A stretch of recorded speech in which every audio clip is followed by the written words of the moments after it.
scrutiny of the alleged references to Muhammad in the Bible as a prophet, they absolutely have no relation to the Prophet of Muhammad, nor prophesy his coming. Muhammad is not mentioned in the Old Testament. Muhammad is not mentioned anywhere from Genesis to Revelation. Muhammad is God's true messenger. That's a joke.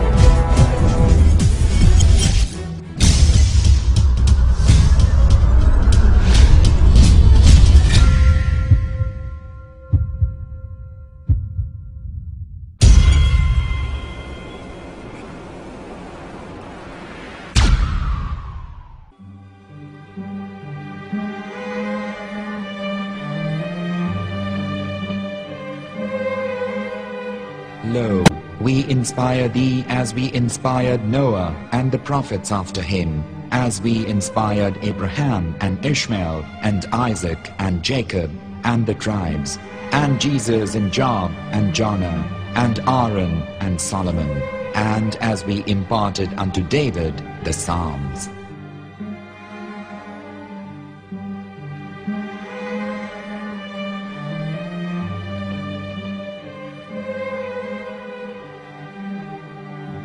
The verse we've just heard is from chapter 4 of the Quran.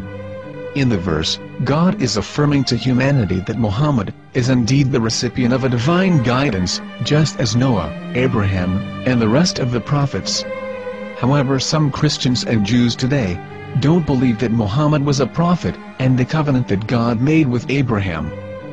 And since the Quran is not their book of authority, in this video I'm going to show you that the book you're holding in your hands contains the name off the seal of prophethood, the Prophet Muhammad.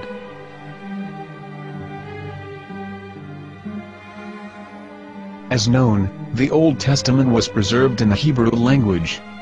In the 5th chapter of the Shir HaShirim, which is one of the 5 Megillat or sacred scrolls that are part of the Hebrew Bible, or for short the Song of Solomon, as Christians know it today. That chapter is discussing someone. Jews will say it is discussing Solomon, while Christians will say it is discussing Jesus. Considering this is the Songs of Solomon, it would seem logical that it is discussing Solomon. The verses, describing this mystery man, have the narrator's speech conjugated in the feminine, meaning it is a woman who is describing this man. So it is possible that it is one of Solomon's wives discussing her husband Solomon. However, Christians assert that Jesus is being discussed, and that the chapter is describing a man who was not yet alive at that point. A prophecy.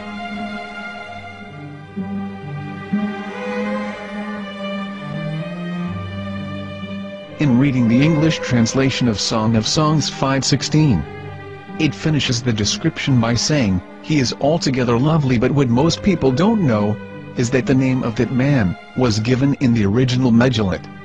Here is verse 16, and how it is written in ancient Hebrew, before introducing the vowels, in the 8th century. From the Hebrew Bible, on scripturetext.com. Here is the word in question. This word is made of 4 letters. Mem, Het, Mem, Dalet. Now when reading the word as it is written in its original form, with no vowels, it can be read as Muhammad, which is the name of the Muslim prophet, or as Mamad with no A after the H. According to Ben Yehuda's Hebrew English Dictionary, it is correctly pronounced as Muhammad, not Mamad. So how we're going to know for sure if it's pronounced as Muhammad, the Muslim prophet, or as Mamad, a random Hebrew word? The only way is to give the verse to a rabbi and say to him, "Please read." Here is the Song of Songs 5:16, and how it is read by a rabbi from a Hebrew Jewish site. Please notice, the im in Hebrew is a plural of respect. חיכו ממתקים וכולו מחמדים, זה דודי וזרעי בנות ירושלים. חיכו ממתקים וכולו מחמד, מחמד, מחמד, מחמד, מחמד, מחמדים. זה דודי וזה רעי בנות ירושלים.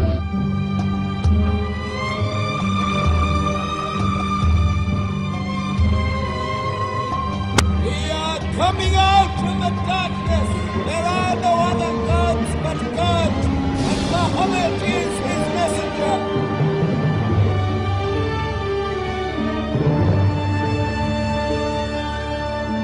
Let the world hear. חיכו ממתקים וכולו מחמדים, זה דודי וזה רעי בנות ירושלים.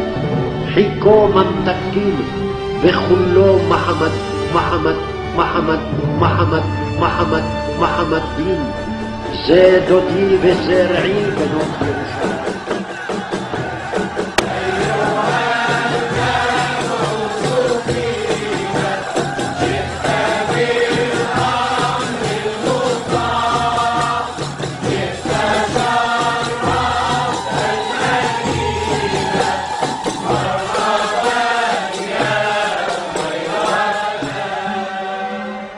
Here is the famous SDL translation tool, which includes a professional human translation, as well as an online translation.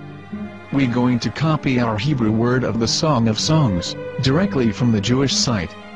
It's the same site, where you can hear the rabbi reading the verse in Hebrew. All links are in the description, so, we're going to copy the word and paste it, and ask, please translate.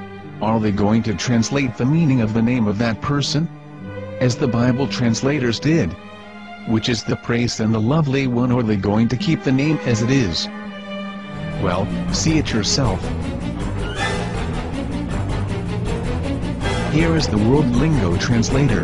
The result is the same. It's Muhammad.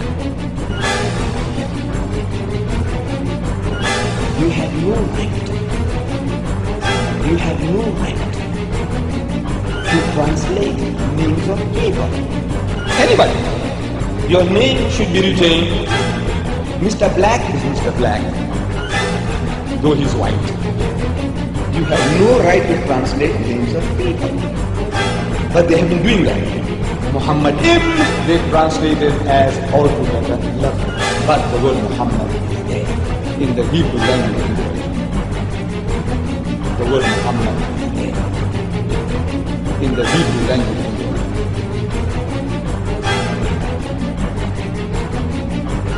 I will tell you a story from my own personal experience. Years ago, I used to spend every Sunday afternoon in a place called Speaker's Corner.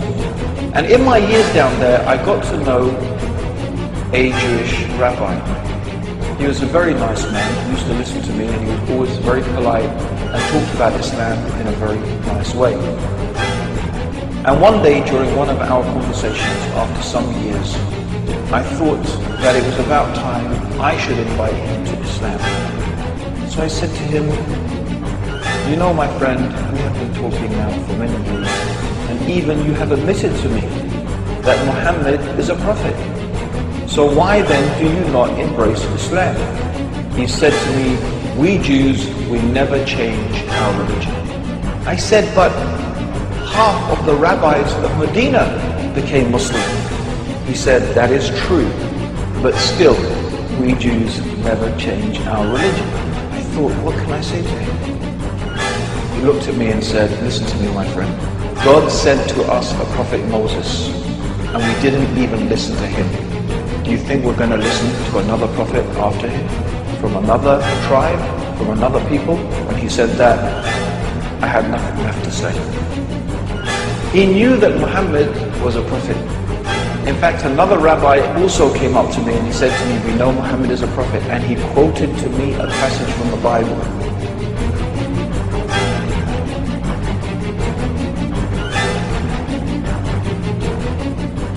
You and your f***ing Jesus, you kiss no way. I break your camera, don't take picture.